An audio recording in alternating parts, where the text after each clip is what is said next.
Yes, hello, good evening mga ka-icons. Natakaroon sa Marcianas Restaurant.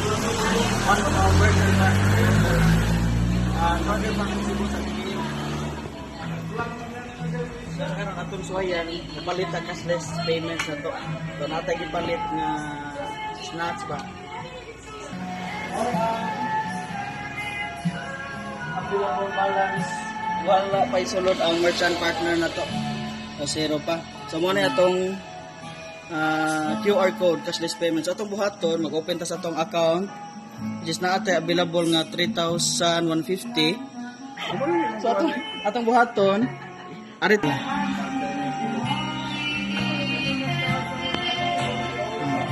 Pay merchant.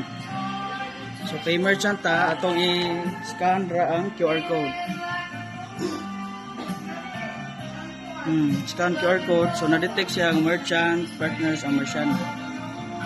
So atong ang usa lang ka kan OB o duha ka PI, usa ka PI, duha ka OB, usa ka PI 140 o kuan ato nang ikwenta raw.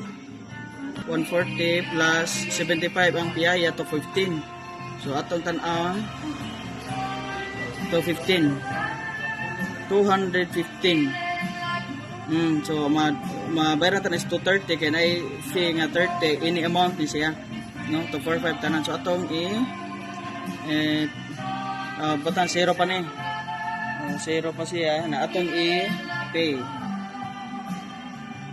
to 45. Ito na pabuton.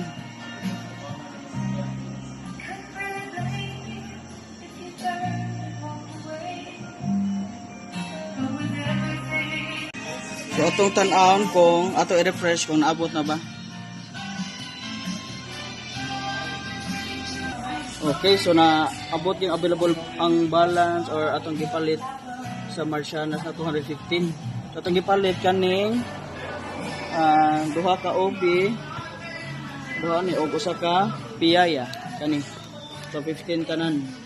So grabe guys, cashless transaction ang icons. Kamo na itong payment na rin. iCash.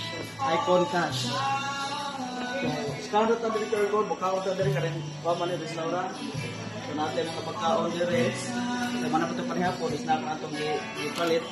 So, 8 mga distributor na to sa icons. Pwede itong palitin cashless transaction. So, Marcianas sa populasyon sa Remy. God bless.